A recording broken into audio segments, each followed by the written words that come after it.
नमस्कार मंडळी, मी बबनराव पाटील.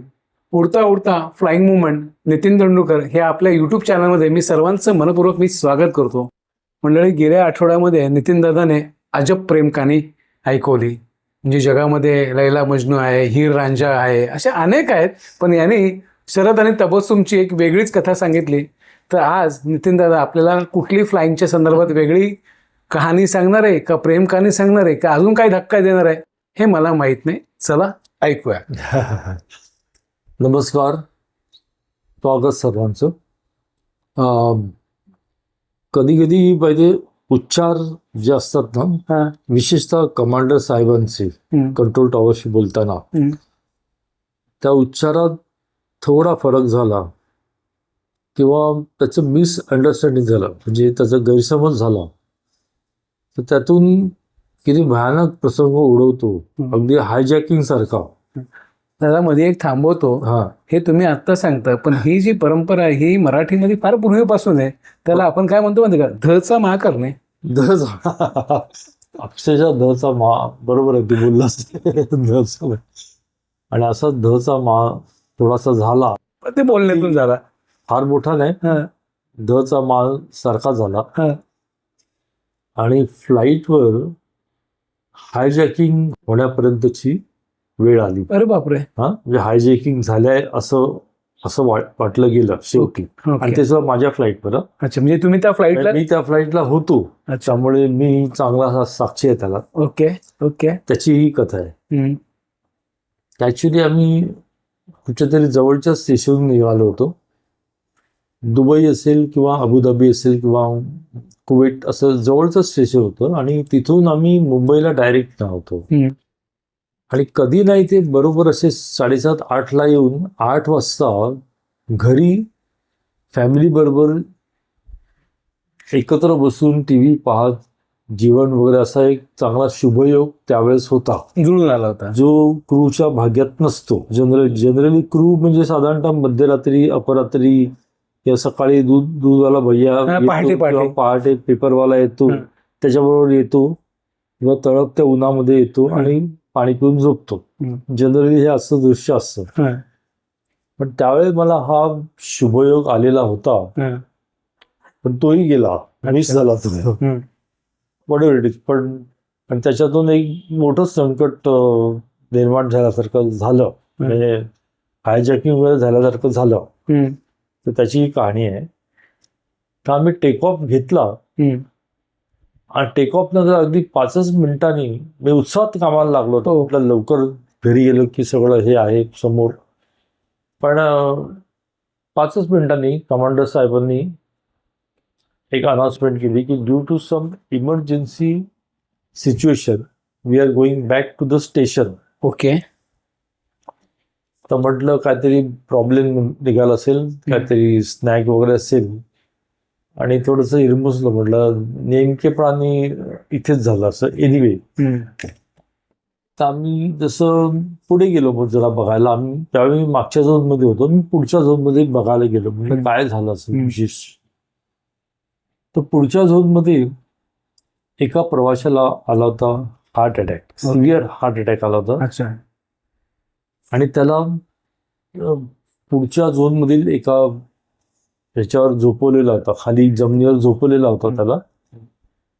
आणि त्याला सॉर्बिट्रॅट वगैरे गोळी दिली होती आणि पूर्ण सीपीआर देत होते, म्हणजे सीपीआरचं ट्रेनिंग असतं ते सीपीआर देत होते. तसंच एका एरोस्टेसनी डॉक्टरना पेश केलेलं होतं आणि डॉक्टर पण स्वतः आले होते त्या फ्लाईटवर होते डॉक्टर, ते आले होते. आणि त्यांनी सजेस्ट केलं, तो घामाघूम झालेला होता प्रवासी एकदम, त्यांनी सजेस्ट केलं की जितक्या लवकर त्याला हॉस्पिटलाइज करता येईल तितकं बरं. तो त्याचा जीव वाचण्याची चान्सेस जास्त. कारण हार्ट अटॅक आल्यानंतर पहिली 3-4 तास ते फार महत्वाचे असतात.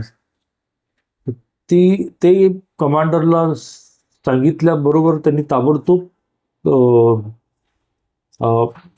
कंट्रोल टॉवरला फोन केला आणि सांगितलं की, आता मी काय सांगतो ते नीट आहे की due to a sick passenger, we need to come back to the station.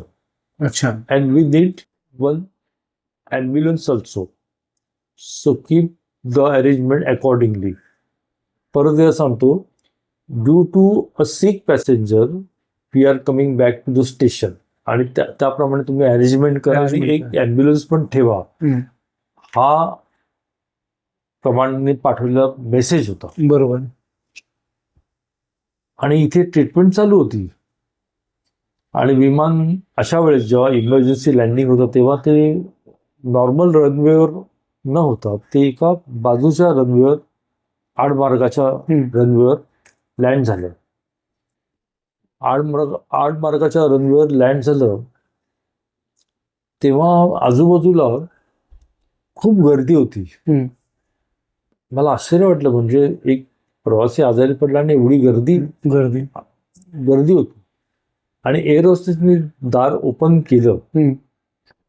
त्याबरोबर जो टीव्हीचा झोत असतो ना, टीव्ही लाईट ऑन केलेला असतो, कॅमेरे वगैरे, ते फ्लॅशेस उडायला लागले. तो मोठा टीव्हीचा तो सगळा भाग उजळून गेला.